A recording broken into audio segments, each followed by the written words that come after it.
One of a Kind with Rob Van Dam is recorded in front of a live studio audience. So Sabu called me that Saturday, the following Saturday, he called me and says, Fonzie, we did so good in that match. He said, I want to have another retirement match. I've been off and running, and it's still crazy today. Dominic, I work every fucking weekend. This is Yeah, my first weekend off. If I would have showed you my book, I can't believe it. Every weekend's filled. Like next week, I'm in Cleveland. The following weekend, I'm in Baltimore. The following weekend, I'm in Miami. It's just crazy. It keeps going and going. keeps Got a on. big wrestling convention. We just came back from Las Vegas. And speaking of another personality that we lost, a big name in the wrestling business was Sabu. Right. We did the WrestleMania, and you were there. Yep. Uh, we did that big WrestleCon, and Yeah. I have all my gimmicks on my jackets at WrestleCon. I've been in the last four WrestleManias. The one in Philadelphia, we did real good because the ECW in Philadelphia was really good. But I take my jackets and pictures and stuff and do really well.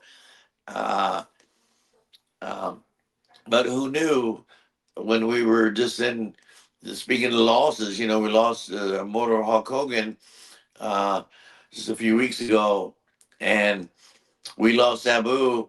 We were out there for the WrestleCon for 3 days, and he had wrestled. They built Sabu's as his last match, his retirement match. But who knew that literally was going to be his last match? Right. Right. No, nobody expected that. So, Literally his last match, and so that's so. We did that Friday night because the WrestleCon's Friday, Saturday, and Sunday. yep. And so we did the WrestleCon in the daytime. Then we wrestled for a GCW. Brett, who is a great guy and uses me on occasions, and I love Brett. Thank you, Brett, for having me be a part of your club, and especially being a part of the retirement match for Sabu. And he had a hell of a match, and so. Uh, so we did that on Friday night, and Saturday and Sunday we did the WrestleCon, and then I went home Monday, and the next weekend he was in Philadelphia at the WrestleCon and a show at the ECW Arena. So he called me that day, Saturday. He said, Fonzie, we did real good. It was the largest crowd GCW had in their history of running shows, packed to the gill, and Sabu had a hell of a match, with Joey Janela. Thanks, Joey, for putting him over like that. Right. And so Sabu called me that Saturday. The following Saturday, he called me and says, Fonzie, we did so good in that match. He said, I want to have another retirement match, but I want it to be in Tokyo because he was big in Tokyo. He was big time in Tokyo. I said, Yeah. okay, great. Let's plan it whenever you're ready and we can get it lined up.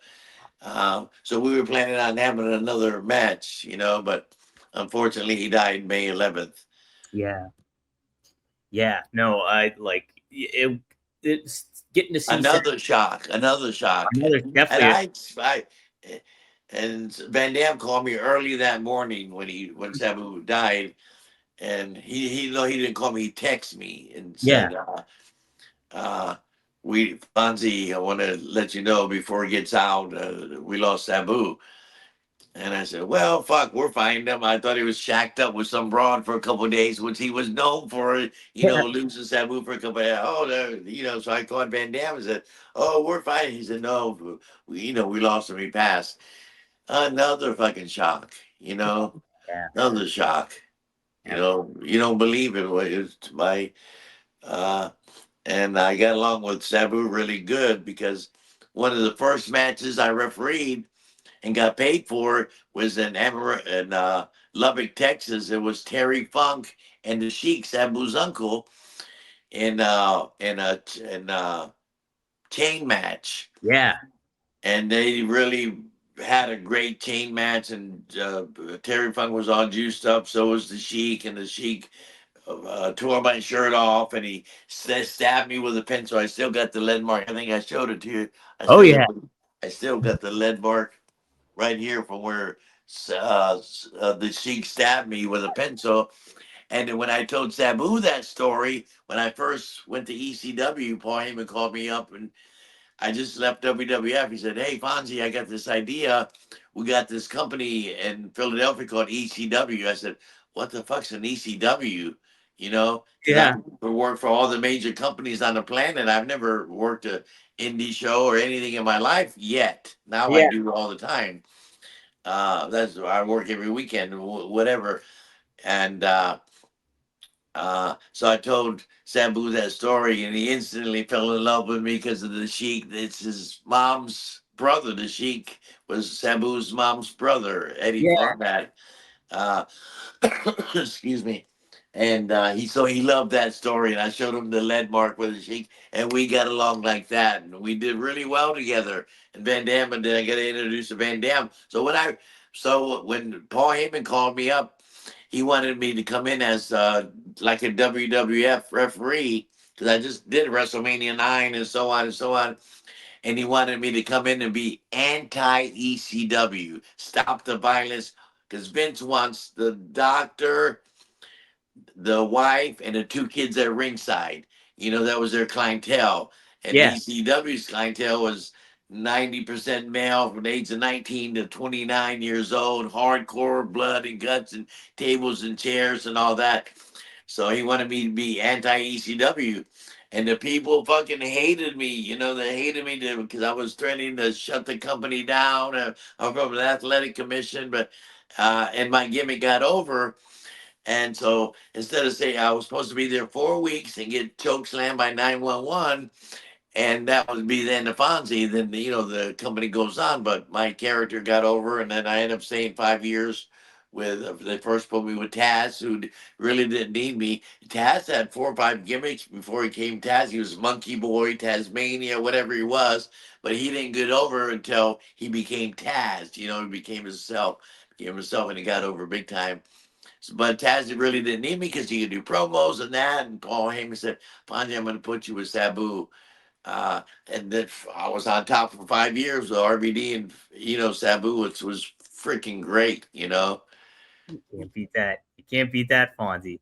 No, it's what a like just yeah, Sabu, the impact that he had, and like you think about him and Hogan together, like how much each of those two changed the business in their own way. Like you know, Hogan really changed the business for like the entire industry wide, but so did Sabu with the move sets that he did and his unique Yes. innovativeness. And so it's just like two of those guys that just changed and transcended the business. We lost within a almost a summer. It's Yeah, well said about that. About Sabu being a big part of influence in the hardcore industry and professional wrestling, the sports entertainment. He did change the business. Sabu changed the business he absolutely did, in absolutely. his own way. He certainly did. Nobody was doing stuff like Sabu. No. That they called him a suicidal, homicidal, genocidal, and he was. He was, Yeah. man. Uh-huh. Uh, yeah, he certainly did change the business. And Fun. one of my dear friends who I love so much, and uh, I got all kind of pictures, and here we are on television right here. Oh, look at that. I love that. That is awesome, That's Fonzie. pretty cool, yeah. And I love Van Dam. Van Dam's been so good to me, and I can't wait to be an uncle to two twins. Right? You How know, about that? and they're naming one of the girls after Sabu. Yeah, they made mention of that. That's I don't know what they're naming her, but that's It's so beautiful. something Sabu-ish, the name, Yeah, but they changed it to a girl. And it sounded, Katie told me the name, but I can't remember it. Something, connected to Sabu. And I thought that was sensational because Van Dam and Sabu were like this. They yeah, broke it right. together, you know what I mean? They were really good friends. They both lived in Vegas and they traveled together and so on and so on. But yeah, I miss my Sabu, man.